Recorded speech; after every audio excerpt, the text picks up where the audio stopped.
हम सब इसके अभ्यस्त हो गए, हम सबको इतना एहसास है। इतना ही नहीं, केवल शिक्षा संस्थान में ही रहकर ऐसा अनुभव करते, ऐसा नहीं, इस समाज से जब बाहर की ओर झांकते देखते हैं तो वहां भी ध्यान में आते इस प्रकार का काम चलता है।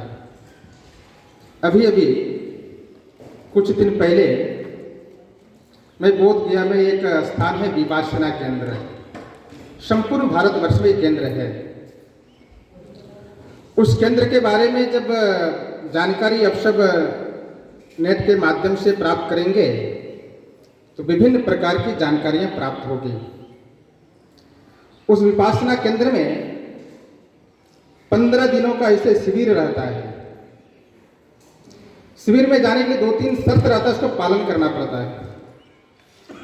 एक तो अपने साथ कोई जाप वगैरह करने के लिए माला है, स्वयं पहनकर जाते हैं, वो भी जाना उसमें अनिवार्य नहीं है। घड़ी लेकर भी जाना अनिवार्य नहीं है। कोई अपने साहित्य पुस्तक लेकर जाएंगे, वो भी अनिवार्यता उसमें नहीं है। तो 15 दिन तक उस विपासना केंद्र में सब प्रकार की बातों को छोड़कर आपको 15 दिन रहना है और स्वयं के विकास के बारे में विचार करना है। मैं कैसे अच्छा बनूं और अच्छा बनकर समाज को कैसे दिशा दूं, इसका वो प्रयत्न चलता है। फिर भी आपको जानकारी आश्चर्य होगा, आप उसमें ऑनलाइन बुकिंग करेंगे तो हमेशा के लिए वो बंद रहता है, सीटें मिलती नहीं उसकी। इतनी जिज्ञासा देश के अंदर संपूर्ण भारतवर्ष में चलता है और मुझे कुछ करना चाहिए देश के बारे में, समाज के बारे में, मुझे स्वयं ठीक होना चाहिए, इसके बारे में प्रश्न को चलता है।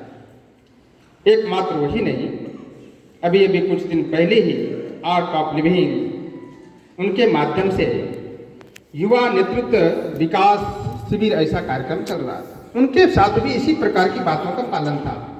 मौन रहकर संपूर्ण शिक्षा का ग्रहण करना है, वहां के दिनक्रम के अनुसार सब प्रकार की बातों का पालन करना है। फिर भी मन में किसी प्रकार का उबाऊपन नहीं रहता है कि मुझे कुछ करना, यहाँ क्यों समय बिताना, ऐसा नहीं लगता है। उनके मात्र में एक बार ही ध्यान रहता है कि मुझे अच्छा करना है, मुझे अच्छा बनना, ये बातें ध्यान रहती है। केवल इतना ही नहीं, संसारिक जगत को ठीक करना चाहिए, इतना ही नहीं तो संसारिक जगत से बाहर जब विचार करेंगे, देश के अंदर ऐसे कई आध्यात्मिक संगठन चलते हैं, उनके बारे में समाचार पत्रों में भी और टीवी चैनलों पर बराबर आते रहता है। स्वामी नारायण संस्था के बारे में हम सब जानते हैं। नारायण सेवा संस्थान इस प्रकार के संगठन चलते, कई प्रकार के सेवा काम करते हैं।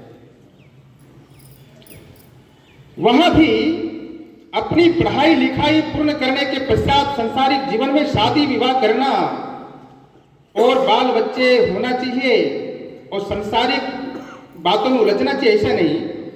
उसमें भी एक 2-3 शब्द है। वो कहते हैं कि आपको अगर यदि सन्यासी बनना है, यहां एक तो अपने पास मोबाइल नहीं रखना है, दूसरा आपको किसी भी प्रकार की कोई मुद्रा है यानी राशि, वो भी आपके हाथों में समर्पित नहीं होनी चाहिए। अगर ये 2 बातें आपको मंजूर है तो आप सन्यासी बनिए। हमारे लिए गर्व का विषय है, ऐसे संस्थानों में 900 सन्यासी अभी हैं। क्यों है? तो देश के विकास के लिए, स्वयं के विकास के इस प्रकार का प्रयत्न बाहर भी चलता है। और जब बाहर चलता है तो हम सब किसी न किसी संस्थागत से जुड़े हैं। स्वाभाविक तौर पर हम सब जिस काम में लगे हैं, मूल काम क्या है? व्यक्ति निर्माण करना और व्यक्ति निर्माण से पुनः फिर राष्ट्र का निर्माण करना, ऐसे कामों में हम सब लगे हैं। और देश की आवश्यकता भी अभी है। ये सामान्य तौर पर अभी विचार करते, ऐसा नहीं।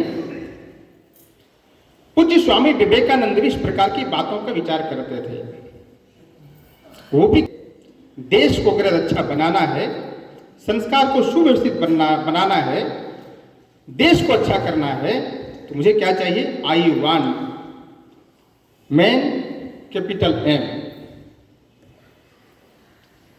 I1 विथ मैन, मुझे व्यक्ति चाहिए। तो व्यक्ति बनाने की प्रक्रिया क्या है?